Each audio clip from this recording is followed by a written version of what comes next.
Ripple, XRP is on the move in the world. Now partnering with the Colombian Central Bank, my home country where I live. I live in Medellin, Colombia, for those that don't know.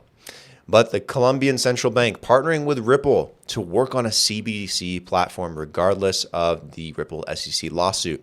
What does this mean for Ripple? Does this mean that they're going to win? Are they that confident? They're pushing forward. They know they're going to get through this, whether it's a settlement, whether it's an outright win, whether it's some kind of clarification. Now they're in Colombia building a CBDC. All right, guys, welcome back to the Blockhash Podcast channel. Make sure to check out our Patreon. We do chart analysis Monday through Friday, so please check that out if that's something you're interested in. Make sure to also check out our sponsor, PIKA Crypto. They're revolutionizing the intersection between blockchain and gaming.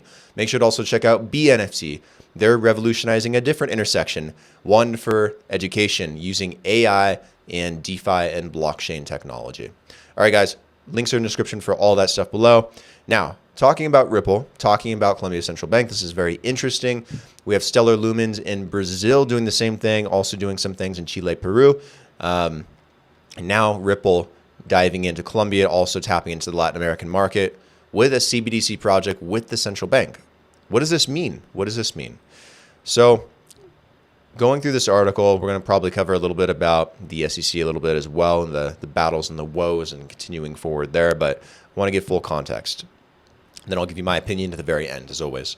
All right, so Ripple continues to wage a widely publicized legal battle against the United States Securities and Exchange Commission. The blockchain company has not let regulatory hurdles stand in the way of its innovation and expansion of its reach, including in Colombia. As it happens, Colombian Central Bank, Banco de la República, has announced a partnership with Ripple alongside the Ministry of Information and Communications Technologies, MINTIC, to implement Ripple's central bank digital currency, their CBDC platform, according to a press release on June 15th. What does the project represent? So with this effort, powered by XRP Ledger, XRPL blockchain, the Colombian Central Bank aims to boost its high-value payment system as part of the third phase of MINTIC's blockchain experimentation under the guidance of the Directorate of Digital Government. Now, commenting on the project, MINTIC Minister Mauricio Liscano highlighted that the project would deliver a technological solution, a prototype, in essence, which will allow simulations of different use cases in the high-value payment system additionally. So what MINTIC and the Central Bank for Colombia are trying to do is they're going to create a pilot program, a prototype product using the Ripple Ledger, using XRP, to create a Colombian Peso CBDC. And they will test this internally. Maybe they'll do a market test, and they will decide if it's viable. Most likely they will, I think, like most people around the world, most central bankers around the world. And then this could be rolled out maybe in a couple of years. It's not going to happen in 2023, but the experimentation process will happen in 2023. All right, let's see. So meanwhile, James Wallace, Ripple's VP of Central Bank Engagement and CBDCs, explained that such cooperation would unlock new ways organizations operate in the digital era and pave the way for transformative advancements in the utilization of blockchain technology within the public sector. He added that this partnership showcases their commitment to driving innovation and efficiency, ultimately empowering public entities to unlock the full potential of secure and transparent transactions. So earlier on, Ripple unveiled that its end-to-end XRPL-driven CBDC solution to allow central banks, financial service providers, and the governments to launch their own digital currencies. God, I'm talking a load of waffle today.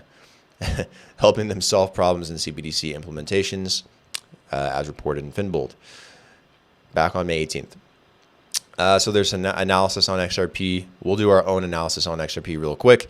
But is this a big deal? It's a huge deal. Latin America is a massive market that is ripe for someone to build a product like this in. Again, I live in Colombia. I know what the central concerns are. I know what the real problems are that exist for Colombians. And there's a lot of banking struggles, a lot of banking problems, a lot of things that put them aside from, most first world countries. Colombia is not a third world country. It's a second world country. It's developing rapidly. It's growing tremendously. But finance remains one of those things that's lacking behind still. Like everyone in the country uses one fucking bank, Bancolombia. That's it. In the U.S., you got U.S. Bank, Bank of America, Chase. You got credit card providers. You name it. Wells Fargo, Capital One, Credit One. It's never ending. But in Colombia, you have multiple banks, but most people just use Bancolombia. I have Bancolombia and I have Banco de Bogota, and I only use Bancolombia because only anyone ever really accepts it. There's no point in me even having Banco de Bogota, and it's kind of silly. But that's the reality. So with that in mind, let's look at XRP. You know, we've had a bit of a pullback in XRP last few days.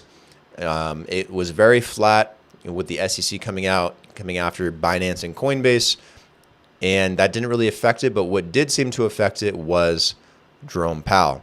So what Jerome Powell did is he came out and said he was going to pause rates for June, which should have been good news, right? Well, he didn't really clarify on whether or not there was going to be a rate hike in July or if they were going to pause all year. In fact, he said more rate hikes later in 2023 might actually be necessary. So that's been problematic for the market. Now, again, is it killing the market? No. Is it killing Ripple? No. In fact, Ripple's in a pretty good position, sitting right at the 100-day moving average, well above the 200-day moving average. Ripple's in a pretty good position still. And this is what I'm looking for. We have a trend line of higher lows we've been keeping an eye on. It held perfectly in here. We got a nice rebound, and Ripple came back up as high as 56. It had a big wick, but it settled around 52, 53. I do expect this to slow down, consolidate, and turn back around again, but it's going to be very slow. It's going to be very tight in here, most likely. I'm going to take this old trend line. I'm seeing something like this potentially. It just depends. Like, this could pop out of nowhere, or this gets drug out to the end of the year, which I think for most cryptocurrencies, November in a 3-year pattern, which seems to be consistent, is what we're looking for. But if you zoom out on XRP, it looks pretty good. So will Ripple partnering with the Colombian Central Bank move the price of XRP? No. The only reason XRP moves, especially when it's not really listed on many exchanges for being able to be bought and sold, is because of the news. It's because of the lawsuit. Ripple is not going to move significantly until this SEC lawsuit is over and the relistings begin. When that happens, XRP will explode. And then the use cases take over as viable things that push the price. Same thing with XLM. We'll talk about that in a different video, but it's the same case. In my opinion, two really good blockchains, protocols, platforms, however you use it or want to look at it, that are very solid, in my opinion. Ripple is solid. They've just been on the unfortunate side of legal hurdles, whereas XLM has avoided most of that, and they're doing everything right, and they just haven't seen the price movement yet. They have in 2 bull cycles, but they haven't yet, and they should by the end of 2023. So the last one was the end of 2020, and the one before that was the end of 2017.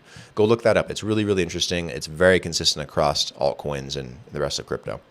All right, guys, so that is my thoughts on this. I think it's very interesting. I think it's very important to reach out into Latin America. God, I can't talk. To branch out into Latin America, for Ripple to continue its partnerships, obviously, but to see crypto making headways in countries like Colombia. I'm very excited about that. I want to see that take place in Argentina, in Ecuador, and many other places where I think this will be very beneficial. So comment your thoughts down below. Like the video, subscribe if you haven't already. And if you have subscribed, thank you so much. Really do appreciate it. Talk to you guys tomorrow. Cheers.